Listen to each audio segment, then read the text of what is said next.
نحمده ونصلي على رسوله الكريم أما بعد فأعوذ بالله من الشيطان الرجيم بسم الله الرحمن الرحيم رب اشرح لي صدري ويسر لي أمري واحلل عقدة من لساني يفقهوا قولي رب زدني علما اللهم فقهنا في الدين اللهم أرنا الحق حقا وارزقنا اتباعه وأرنا الباطل باطلا وارزقنا اجتنابه آمين يا رب العالمين۔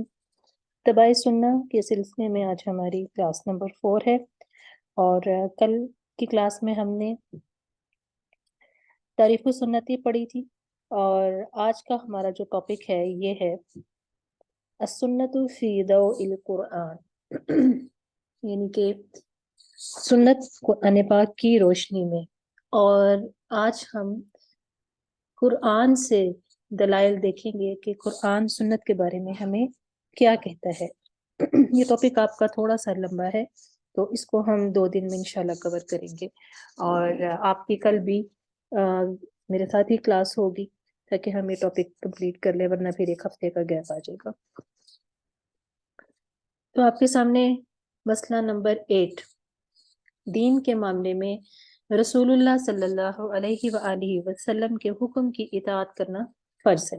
ٹھیک ہے جی، اب یہ ایک بات کہی گئی ہے، تو اس میں ہم دیکھتے ہیں کہ ہمیں حکم کیا ملا ہے اور اس کی دلیل کیا لائیں گے، ہم اس کو کیسے ثابت کریں گے۔ تو شریعت نے ہمیں دین کے معاملے میں بھی ہمیں گائیڈ لائن دی ہے، اور دنیا میں ہم نے کس طرح کے معاملات کرنے ہیں اس کے بارے میں بھی ہمیں گائیڈ لائن دی ہے۔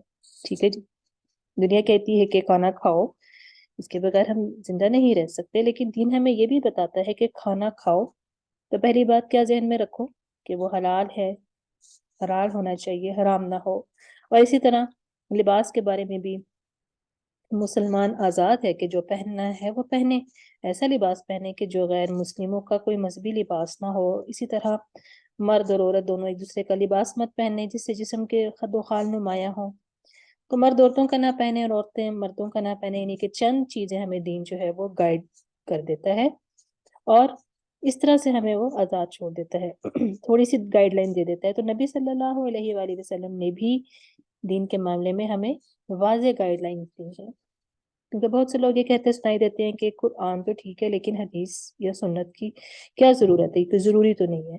تو اس بارے میں ہم دلیل کہاں سے لائیں گے؟ اسی قرآن سے جس کو لوگ مانتے ہیں، قرآن ہی ہمیں بتائے گا۔ تو اب مسئلہ کیا ہے کہ دین کے معاملے میں رسول اللہ صلی اللہ علیہ وآلہ وسلم کے حکم کی اطاعت کرنا فرض ہے۔ آیت آپ کے سامنے ہے سورۃ الانفال کی، یا ایہا الذین آمنوا، اے ایمان والو، اطیعوا اللہ ورسولہ، اللہ اور اس کے رسول کا کہا مانو، ولا تولوا عنہ، اور اس سے منہ مت موڑو، وانتم تسمعون، اور تم سنتے جانتے ہو۔ 2 لفظ جو ہیں قرآن میں استعمال ہوئے ہیں، ایک ہے اطاعت، دوسرا ہے اتباع۔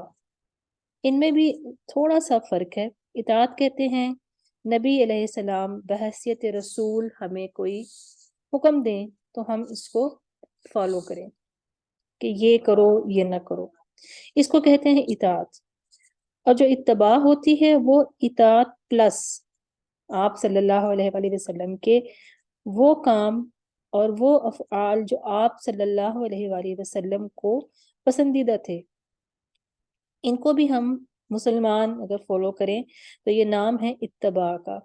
ان کاموں میں نبی صلی اللہ علیہ وسلم کی چھوٹی چھوٹی معمولی عادات، اخلاق، اٹھنے بیٹھنے کے کام وغیرہ، مثال کے طور پہ جب آپ صلی اللہ علیہ وسلم اونچائی پر چڑھتے تھے تو آپ فرماتے تھے اللہ اکبر، جب اترائی میں اترتے تھے تو سبحان اللہ کہتے جاتے۔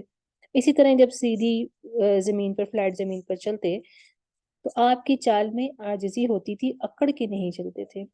قرآن نے بھی منع کیا ہے کہ زمین پر اکڑ کر مت چلو، وَلَا تَمْشِ فِي الْأَرْضِ مَرَحًا، سورہ بنی اسرائیل میں آتا ہے۔ تو نبی علیہ السلام کی ان سنتوں پر عمل کرنا اتباع میں آ جاتا ہے۔ وَلَا تَوَلَّوْا عَنْهُ، اور اللہ کے رسول سے منہ مت موڑو۔ انسان منہ کب موڑتا ہے؟ جب اس نے حکم نہ ماننا ہو، بات نہ ماننی ہو، عمل نہ کرنا ہو، منہ سے کچھ نہ کہے، صرف عمل سے ہی ظاہر کر دے کہ میں ایسا نہیں کر سکتا، تو یہ بھی کیا ہے؟ تولا۔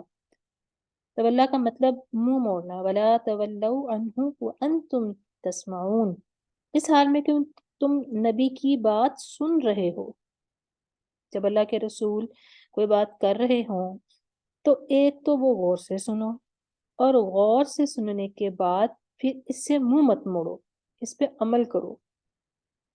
اسی طرح پھر اگلی آیت ہے سورہ النور کی آیت نمبر 56، وَأَقِيمُوا الصَّلَاةَ، اور نماز کی پابندی کرو، وَآتُوا الزَّكَاةَ، اور زکوٰۃ ادا کرو، وَأَطِيعُوا الرَّسُولَ، اور رسول کی فرما برداری کرو، لَعَلَّكُمْ تُرْحَمُونَ، تاکہ تم پر رحم کیا جائے۔ اب قابل غور یہ ہے کہ یہ آیت، اس میں نماز اور زکوٰۃ کے ساتھ رسول کی اطاعت کا ذکر ہوا ہے۔ تو نماز کیا ہے؟ نماز فرض ہے، زکوٰۃ کیا ہے؟ وہ بھی فرض ہے۔ تو ان دو چیزوں کے ساتھ تیسری چیز کیا کہی جا رہی ہے؟ رسول کی اطاعت۔ تو کیا آپ یہ کریں گے، نماز پڑھ لیں گے، زکوٰۃ بھی دے دیں گے، لیکن رسول کی اطاعت نہیں کریں گے؟ تو آپ کا دین مکمل کیسے ہوگا؟ تو آیت کہہ رہی ہے نماز قائم کرو، زکوٰۃ دو، اور رسول کی اطاعت کرو، امید ہے کہ تم پر رحم کیا جائے۔ اب یہاں دیکھیے کہ وَأَطِيعُوا الرَّسُولَ درمیان میں لا کر اس سے پہلے دو حکم دیے ہیں، نماز قائم کرو اور زکوٰۃ ادا کرو، یعنی ان دونوں کو اس طرح ادا کرو کہ اس میں رسول کی اطاعت ہو، یعنی کہ طریقہ جو ہے وہ نبی کا ہو۔ یعنی ایسا نہ ہو کہ تم نماز پڑھو مگر اس میں رسول کی اطاعت نہ ہو، زکوٰۃ ادا کرو مگر اس میں رسول کی اطاعت نہ ہو۔ اس لیے نبی علیہ السلام نے جہاں نماز لوگوں کو پڑھ کے دکھائی، وہاں آپ نے لوگوں کو یہ بھی سمجھایا کہ زکوٰۃ کن مالوں پر نکلتی ہے اور کتنی نکلتی ہے، اور کن لوگوں کو دینی ہے، کتنے عرصے میں دینی ہے، وغیرہ وغیرہ۔ تو یہ بھی آپ صلی اللہ علیہ وآلہ وسلم نے فرمایا۔ اس لیے جیسے کہ آپ صلی اللہ علیہ وسلم فرماتے ہیں کہ صدقہ فطر بھی ایک قسم کی زکوٰۃ ہے۔ اب ہم کہیں کہ صدقہ فطر دے دیتے ہیں، قرآن نے تو حکم دیا ہے نا صدقہ فطر دیجئے۔ اب سورۃ توبہ کے اندر جو زکوٰۃ کے جو 8 کیٹیگریز بتائی ہیں، وہ ان سب 8 کیٹیگریز جو ہیں وہ لسٹ ہیں کہ ہم کن کن لوگوں کو زکوٰۃ دے سکتے ہیں، ٹھیک ہے؟ تو صدقہ فطر جو ہے اس کے بارے میں کہا گیا کہ یہ دے دیں۔ اب صدقات کا جو لفظ ہے یہ تو کامنلی استعمال ہوا ہے، زکوٰۃ کے لیے بھی ہے اور عام صدقے کے لیے بھی ہے، اب اسی میں صدقہ فطر بھی ہے۔ تو قرآن نے تو کہہ دیا کہ دے دیجئے، مگر یہاں ہم نے کیسے دینا ہے اور کب دینا ہے، یہاں نبی صلی اللہ علیہ وآلہ وسلم فرماتے ہیں کہ صدقہ فطر جو ہے نماز عید پڑھنے سے پہلے دیجئے تو وہ صدقہ فطر ہوگا، اور اگر نماز عید پڑھنے کے بعد میں دیتے ہیں تو وہ عام صدقہ ہوگا، وہ صدقہ فطر نہیں ہوگا۔ یہ ہمیں اصول کون بتا رہا ہے؟ یہ تو نبی صلی اللہ علیہ وسلم بتا رہے ہیں۔ تو یہ ہے نماز قائم کرنی ہے، زکوٰۃ ادا کرنی ہے، تو درمیان میں جو اطیع اور رسول کا لفظ آیا ہے، اس کا مطلب یہ ہے کہ ان دونوں کی ادائیگی کے وقت ایک مسلمان کو محتاط ہونا چاہیے کہ میں یہ ادائیگی کس طرح کروں، اور وہ ہے اللہ کے رسول صلی اللہ علیہ وآلہ وسلم کا بتایا ہوا طریقہ۔ اس کا فائدہ کیا ہوگا؟ اس کا فائدہ کیا ہوگا کہ لعلکم ترحمون، اللہ خوش ہو کے تم پر رحمت نازل کرے گا کہ یہ امتی ہیں، مسلمان ہیں، نبی صلی اللہ علیہ وسلم کے امتی ہیں اور اللہ کے رسول کو فالو کر رہے ہیں، کسی اور کو تو فالو نہیں کر رہے، مانتے ہیں، تو اس لیے اللہ تعالیٰ خوش ہوتا ہے۔ وہ کیسے خوش ہوتا ہے؟ جیسے صحابہ کرام نے نبی علیہ السلام کی بات مانی، اللہ تعالیٰ نے فرمایا رضی اللہ عنہم، ان سے تو اللہ راضی ہو گیا، لیکن ہمیں اس دنیا میں رضا کا پتہ نہیں چل سکتا، لیکن رحمت ضرور نازل کروں گا، تم پر رحم کروں گا۔ تو یہ ایک فائدہ ہے جو کہ ہمیں ملتا ہے اس دنیا میں۔ اگلی آیت ہے سورۃ النساء کی آیت نمبر 80، من یطع الرسول، جو رسول کی اطاعت کرے، فقد اطاع اللہ، بس اس نے اللہ کی اطاعت کی، ومن تولی، اور جو منہ پھیر لے، فما ارسلناک علیہم حفیظا، تو ہم نے آپ کو کچھ ان پر نگہبان بنا کر نہیں بھیجا۔ جس نے رسول کی اطاعت کی، اس نے دراصل اللہ کی اطاعت کی، یعنی نبی علیہ السلام کی اطاعت اصل میں کس کی اطاعت ہے؟ اللہ کی۔ اور جس نے رسول کی اطاعت سے منہ پھیرا، ومن تولا، جس نے نبی علیہ السلام کی اطاعت سے منہ پھیرا، تو ہم نے آپ کو ان پر حفاظت کرنے والا بنا کر نہیں بھیجا، آپ کی ذمہ داری ختم، آپ ان پر نگران نہیں ہیں، آپ کا کام پہنچا دینا ہے، نگرانی ہم کر رہے ہیں، حساب ہم خود لیں گے۔ تو یہ جو ومن تولا، یہ کس سے خطاب ہے؟ کون مراد ہے؟ یعنی جو منہ پھیرے، جو منہ پھیر لے گا، اس سے وہ مراد ہے نا۔ تو کہ یہ جو ہے کس سے، یعنی کس چیز سے کا ذکر ہے؟ رسول کی اطاعت کا، یعنی کہ ومن تولا جو ہے کس چیز سے کرے گا؟ رسول کی اطاعت سے کرے گا نا۔ تو رسول کی اطاعت سے من یطع الرسول فقد اطاع اللہ، یعنی کہ جو رسول کی اطاعت کرے تو اس نے اللہ کی اطاعت کی۔ ومن تولا، پہلی بات کیا کی گئی؟ جو رسول کی اطاعت کرے گا، یعنی کہ یہ چیز بتا دی گئی، وہ دراصل اللہ کی اطاعت کرے گا۔ اور جو منہ موڑے گا، کس سے منہ موڑے گا؟ اللہ رسول کی اطاعت سے۔ تو ہم نے آپ کو ان پر نگران بنا کر نہیں بھیجا، یعنی پھر آپ ان کو ان کے حال پر چھوڑ دیں۔ اس میں دیکھیں کہ اللہ تعالیٰ کی اطاعت، یہاں اللہ تعالیٰ نے اپنی اطاعت کو ضم کر دیا ہے، کس میں؟ رسول کی اطاعت میں۔ رسول اللہ صلی اللہ علیہ وسلم کی اطاعت میں اللہ تعالیٰ نے اپنی اطاعت کو ضم کر دیا کہ مجھے مت دیکھو، رسول کو دیکھو، جو رسول کر رہے ہیں ان کی اطاعت کرو۔ پھر یہی سمجھنا گویا ہم نے اللہ کی اطاعت کی، یہ مطلب ہے اس کا، کیونکہ اللہ نے جو کہنا تھا وہ رسول کو کہہ دیا، اور اللہ کے رسول نے جو کرنا تھا وہ کر کے دکھا دیا۔ ٹھیک ہے، تو گویا اللہ کی رسول کی اطاعت کرنا، اللہ کی اطاعت کرنا، ہمارے لیے فائنل اتھارٹی جو ہے وہ رسول ہے۔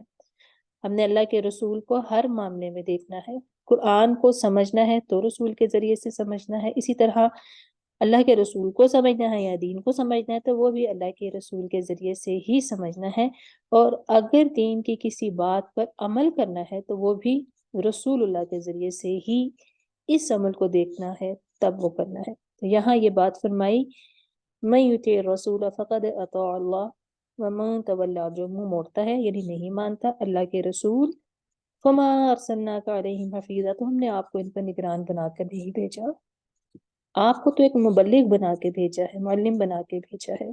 اور مبلغ بنانے کا مطلب یہ ہے کہ ہم نے آپ کو جو دیا، آپ کا ایک فرض تھا کہ امت تک پہنچا دیں، ایک دفعہ ان کے کان سے گزار دیں، یہ آپ کا فرض تھا، وہ آپ نے ادا کر دیا۔ اب وہ مانے یا نہ مانے یہ پھر ہمارے اور ان کے درمیان معاملہ ہے، ہم آپ سے نہیں پوچھیں گے۔ تو اس طرح کے بے شمار آیات ہیں جس میں اللہ تعالیٰ نے نبی علیہ السلام کی اطاعت کا ذکر کیا اور بڑے اچھے انداز سے سمجھانے کی کوشش بھی کی ہے۔ نیکسٹ آیت ہے سورہ نساء کی آیت نمبر 64۔ وما ارسلنا، اور نہیں ہم نے بھیجا، من رسول، کسی بھی رسول کو، الا لیطاع، مگر اس کی اطاعت کی جائے، باذن اللہ، اللہ تعالیٰ کے اذن سے۔ تو یہ اللہ کا حکم ہوتا ہے، یہ ہم اپنی طرف سے نہیں کر رہے کہ ہم رسول کی اطاعت کر رہے، یہ اللہ کا حکم ہے ہمیں۔ اور اللہ تعالیٰ فرماتے ہیں کہ میں ہر رسول کو بھیجتا ہی اس لیے ہوں کہ میں اس کے امتیوں کو اپنا حکم دیتا ہوں کہ کامیاب ہونا ہے تو اس رسول کی اطاعت کر لو، اور مجھے خوش کرنا ہے تو اس رسول کی اطاعت کر لو، مجھ سے محبت کے دعوے ہیں، اس رسول کی اطاعت کر لو، تب محبت ظاہر ہوگی، ورنہ نہیں ہوگی۔ سورہ آل عمران آیت نمبر 132۔ وَأَطِيعُوا اللَّهَ وَالرَّسُولَ، اور اللہ کی اطاعت کرو اور رسول کی اطاعت کرو، لعلکم ترحمون، تاکہ تم پر رحم کیا جائے۔ یہ کبھی پہلے بھی ایک آیت گزری ہے، اس پہ بھی اللہ کا لفظ آیا ہے، تو یہ اللہ کا لفظ جو ہے یہاں پر ابن عباس یا ابن مسعود کے نظر میں، کہ جب اللہ تعالیٰ فرماتا ہے تو یہاں پر اس کا مطلب جو ہے امید کے معنوں میں نہیں لیا جاتا ہے بلکہ یقین کے معنوں میں لیا جاتا ہے، یعنی کہ یقیناً تم پہ رحم کیا جائے گا، اگر تم یہ کام کرو گے تو یقیناً جو ہے اس کا رزلٹ جو ہوگا وہ یہ ملے گا، یعنی کہ تم اللہ اور رسول کی اطاعت کرو تو یقیناً تم حقدار ہو کہ تم پر رحم کیا جائے. ٹھیک ہے، تو یہ آیت بھی اکساتی ہے نبی صلی اللہ علیہ وآلہ وسلم کی اطاعت پر. نیکسٹ آیت ہے سورہ نساء کی آیت نمبر 59. یا ایہا الذین آمنو، اے لوگو جو ایمان لائے ہو، اطیعوا اللہ، اللہ کی اطاعت کرو، واطیعوا الرسول، اور رسول کی اطاعت کرو، وَأُولِي الْأَمْرِ مِنْكُمْ، اور تم میں سے جو اختیار والے ہیں، صاحب اختیار ہیں. فَإِن تَنَازَعْتُمْ، پھر اگر اختلاف کرو، فی شیء، کسی چیز میں، فَرَدُّوهُ إِلَى اللَّهِ وَالرَّسُولِ، تو اسے لوٹاؤ اللہ کی طرف اور رسول کی طرف. إِن كُنتُمْ تُؤْمِنُونَ، اگر ہو تم ایمان رکھتے، باللہ والیوم الآخر، اللہ پر اور قیامت کے دن پر. ذالک خیر واحسن تأویلا، یہ بہت بہتر ہے اور انجام کے اعتبار سے بہت اچھا ہے. اس میں بھی ہمیں کیا پتہ چلتا ہے کہ اختلاف میں حجت کس بات پر ہوگی؟ اللہ کی اور اس کے رسول کی. نمبر 1 اللہ کی اور نمبر 2 رسول کی. یہاں سے ایک طرف جہاں یہ پتہ چلتا ہے کہ آپ کی بات بہت اہم ہے، وہاں دوسری طرف یہ بھی پتہ چلتا ہے کہ اختلافات میں آپ کے بعد کوئی بھی ہستی، خواہ وہ کتنی ہی بڑی کیوں نہ ہو، اتھارٹی نہیں ہے یا اس کا قول قابل حجت نہیں ہے. اگر تم واقعی اللہ اور روز آخرت پر ایمان رکھتے ہو، یعنی ایمان کا تقاضا ہے کہ اپنے اختلافات میں صرف اللہ کی کتاب نہیں، صرف اللہ کی کتاب اور سنت کی طرف بھی رجوع کرو. یعنی کہ صرف اور صرف یہ نہیں ہے کہ قرآن کو ہی بس ہم کہہ دیں کہ وہ کافی اور ہمیں سنت کی ضرورت نہیں، بلکہ سنت کی بھی وہی ویلیو ہے جو ہم قرآن کو بنائیں گے حجت. یہی طریقہ ہے اور یہ صحیح طریقہ ہے، اور پھر اس کا ثواب بھی ہے کیونکہ طریقہ صحیح ہے، اور پھر اس کا انجام بھی بہتر ہے، انجام کے اعتبار سے بھی یہ بہتر ہے، اور پھر اختلافات جو ہیں وہ ختم ہوں گے. یہ جو ایڈریس ہے یہ مسلمانوں کو بھی کہ یا ایھا الذین آمنو کہہ کے کہا گیا نا، خاص ایک ایڈریس ہے. تو مسلمانوں کو یہ خاص ایڈریس ہے اور قابل غور یہ ہوا کرتا ہے، یعنی اللہ تعالیٰ ہمیں فرما رہے ہیں کہ تم مومن ہو، تم نے دعویٰ کیا ہے، اس کلمے کو پڑھا ہے نا، لا الہ الا اللہ محمد رسول اللہ، تم نے گواہی دی ہے، اور تم اس بات کو بھی مانتے ہو کہ میرا رب ایک الہ واحد ہے، یہ بھی مانتے ہو کہ اس نے قرآن نازل کیا، بھی مانتے ہو کہ اس نے رسول بھیجا. تو ہمارے ایمان کو اللہ تعالیٰ جگا رہا ہے، جھنجھوڑ رہا ہے یا ایھا الذین آمنو کہہ کر. کسی دوسرے سے اللہ تعالیٰ ایسے ایڈریس نہیں کرتا، ہمیں کہہ رہا ہے کہ تم سوچو تو صحیح تم کون ہو. اس لیے کہ جب ایمان لا چکے ہو تو اب میری بات سنو، اور وہ بات کیا ہے کہ اطیعوا اللہ و اطیعوا الرسول، اللہ کی اطاعت کرو اور رسول کی اطاعت کرو، ایمان کے تقاضے میں سے ہے. وَأُولِي الْأَمْرِ مِنْكُمْ، اور جو تم میں صاحب امر ہیں ان کی بھی اطاعت کرو. اب یہ اولی الامر جو ہیں، جو ہم مسلمانوں کے اندر ایسے لوگ ہیں جو صاحب امر ہوں، اس سے کیا مراد ہے؟ تو اس سے مراد جو ہے وہ علماء نے دو مطلب لیے ہیں. ایک تو اس کا مطلب ہے کہ جو اتھارٹی ہے، یعنی مسلمانوں کا امیر ہے، خلیفہ ہے، حکمران ہے، صدر ہے، وزیر اعظم وغیرہ وغیرہ، جس کے پاس اتھارٹی ہے، جو تمہارا بڑا ہے، تم اس کا بھی کہنا مانو. اور دوسرا مطلب علماء بھی لیتے ہیں، جن کے جو تمہارے علماء ہیں، جن کو اللہ تعالیٰ نے دین کا علم دے رکھا ہے اور جو تمہیں گائیڈ کرتے ہیں، تم ان کا بھی کہنا مانو. یہ دو مطلب ہے یہاں پر. اب یہاں پر دیکھیں ایک بڑی باریک سی بات ہے کہ اللہ تعالیٰ کا لفظ آیا تو اللہ تعالیٰ نے اپنے نام کے ساتھ اطیعوا کا لفظ لگایا. جب رسول کا نام آیا اس سے پہلے بھی اللہ تعالیٰ نے اطیعوا کا لفظ لگایا. ٹھیک ہے، لیکن جب اُولی الامر کی بات آئی تو وہاں اطیعوا کا لفظ نہیں لگایا گیا. یہ نہیں فرمایا اطیعوا اولی الامر، یہ نہیں فرمایا، بلکہ صرف اولی الامر کہا گیا. تو اس کا دوسرا مطلب یہ ہے کہ اولی الامر کوئی بھی ہو، چاہے ملک کا بڑا سربراہ ہو یا بڑے سے بڑا عالم ہو، اس کی اطاعت جو ہے وہ مشروط ہے، یعنی کہ کنڈیشن ہے. اس کی اطاعت اس طرح نہیں ہے جیسے اللہ اور رسول کی اطاعت ہے، کیونکہ اگر ان کی اطاعت اللہ اور اس کے رسول کی اطاعت جیسی ہوتی تو یہاں ضرور اطیعوا کا لفظ آتا.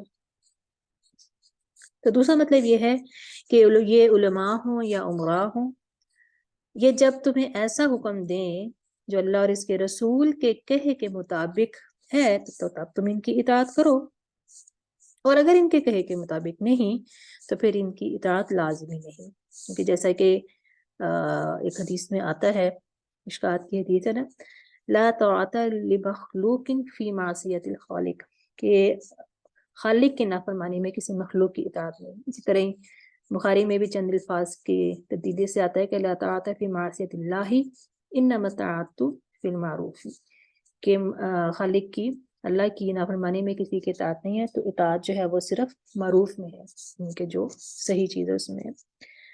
تو جہاں اللہ کی نافرمانی ہو رہی ہو وہاں پھر کسی مخلوق کی اطاعت نہیں کی جا سکتی. اطیعوا کا لفظ اللہ کے ساتھ آیا ہے، رسول کے ساتھ آیا ہے، مگر اولی الامر کے ساتھ نہیں آیا، تو اولی الامر کی اطاعت مشروط ہے.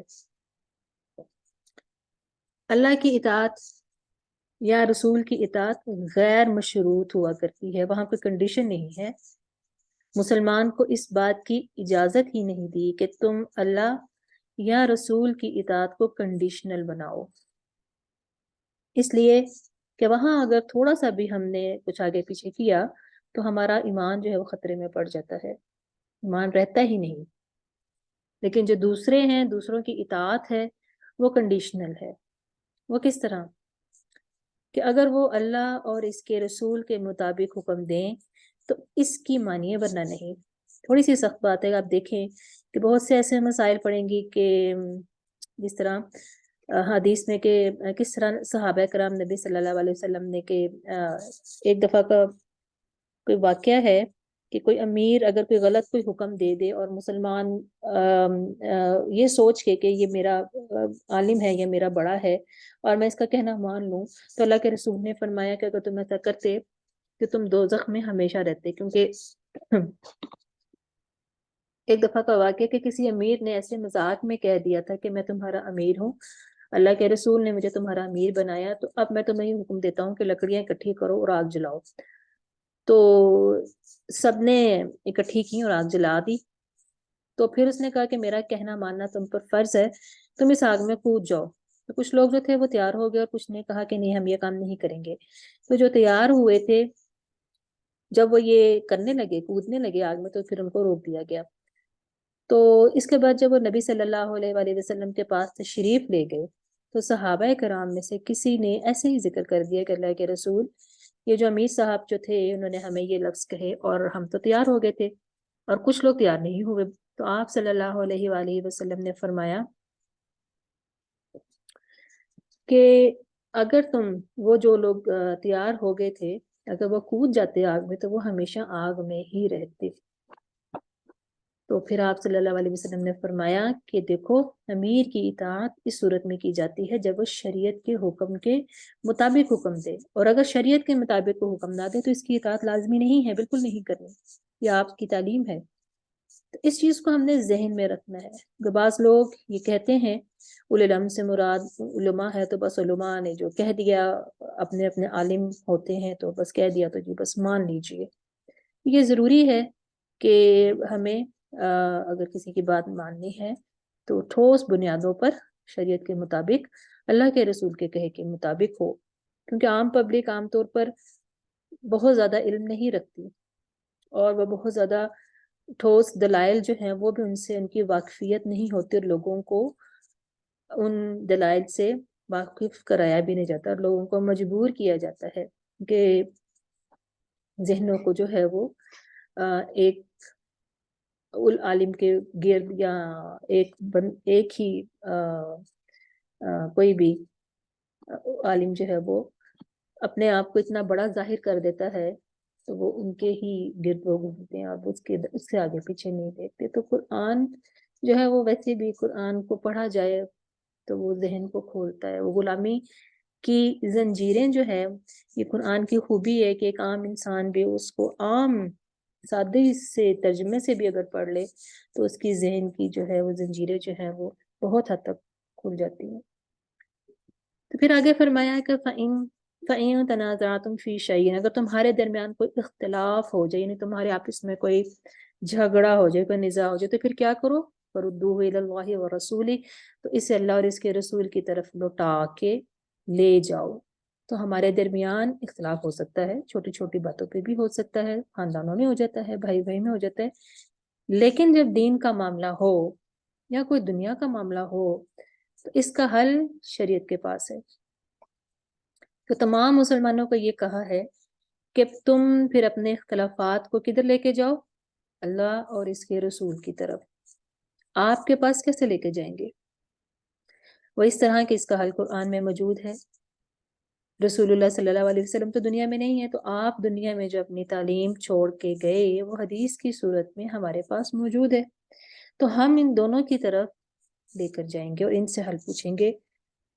اور پھر دیکھیے شرط یہ لگائی، ان کنتم تؤمنون باللہ والیوم الآخر، اگر تم واقعی اللہ اور اس کے رسول پر ایمان لا چکے ہو، قیامت کے دن پر ایمان لا چکے ہو، تو قرآن تمہیں یہ نصیحت کرتا ہے کہ اپنے اختلافات کو اللہ اور اس کے رسول کی طرف لوٹا کے لے جاؤ.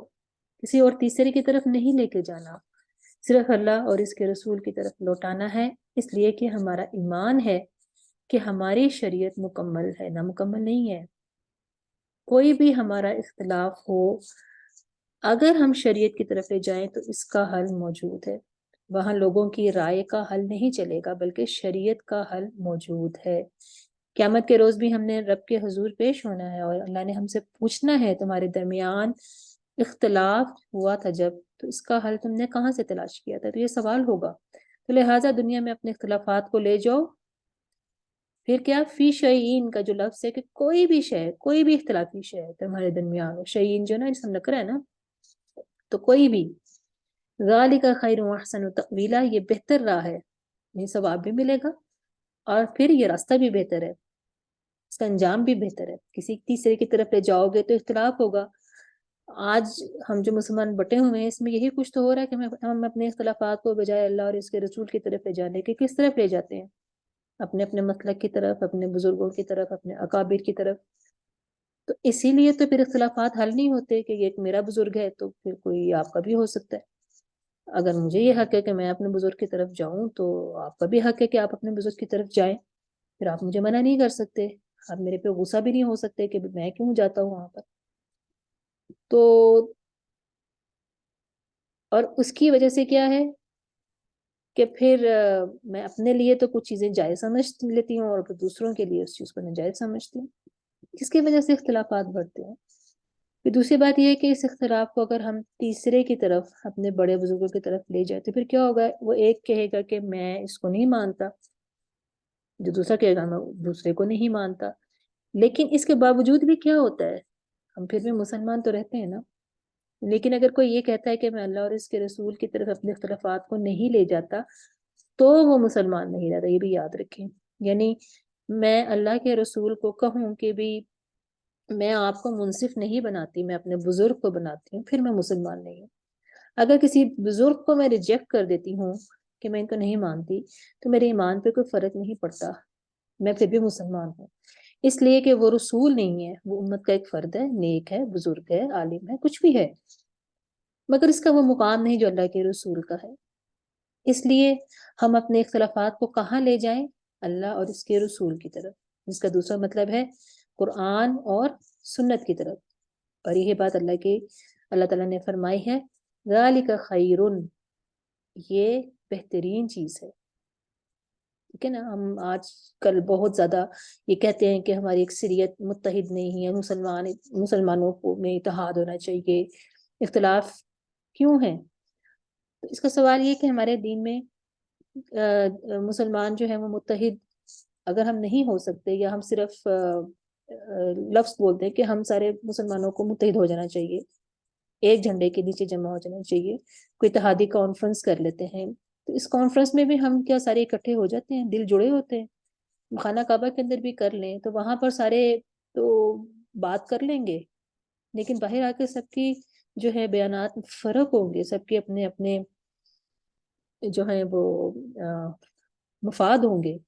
واضح مثال یہ جو ریسنٹ جو ایک مسئلہ چلا ہوا فلسطین کا، تو اس میں آپ دیکھ لیں مسلمانوں کے اتحاد اور اختلافات کی اکٹھے بیٹھے ہیں، لیکن کیا ہے تو طریقہ یہی ہے۔ وہ طریقہ کیا ہے؟ فردوہ الی اللہ والرسول، کہ اپنے سارے اختلافات کو صرف اللہ اور اس کے رسول کی طرف لے جاؤ، چھوڑ دو اپنے اپنے بزرگوں اور مسلکوں کو، مسلمان ہو تو صرف اللہ اور اس کے رسول کی مانو اور کسی کے نہ مانو، بیچ میں کسی تیسرے کو مت لے کر آؤ۔ تو تھوڑی سی یہ ذرا سخت باتیں ہو سکتی ہیں، ذرا بات سننے والوں کے اوپر یہ کڑوی بھی ہو سکتی ہیں، گرام بھی گزر سکتی ہیں، لیکن یہی حالات ہیں کہ زبانی اتحاد نہیں چلے گا، عملی اور ایمانی اتحاد چلے گا، اور وہ تبھی ہوگا جب ہم سب کو چھوڑ کے صرف اللہ اور اس کے رسول کی طرف آئیں گے، کیونکہ ذالک خیرون، یہی بہترین چیز ہے، یہی بہترین راستہ ہے، یہی بہترین حل ہے، وَأَحْسَنُ تَأْوِيلًا، اور انجام کے اعتبار سے بھی بڑا اچھا ہے، انجام بھی اچھا ہوگا۔ ورنہ لوگ کہتے ہیں ہم کام مل کے شروع کرتے ہیں، جب شروع ہوتا ہے تو ابھی 2 قدم بھی نہیں اٹھاتے تو آپس میں لڑنے شروع ہو جاتے، اختلافات شروع ہو جاتے۔ وجہ کیا ہے؟ وجہ یہی ہوتی ہے کہ ہمارے ذہنوں میں اپنے اپنے کوئی چیز بیٹھی ہوتی ہے اور ہم نہیں چاہتے کہ ہم اپنے آپ کو سبمٹ کر دیں۔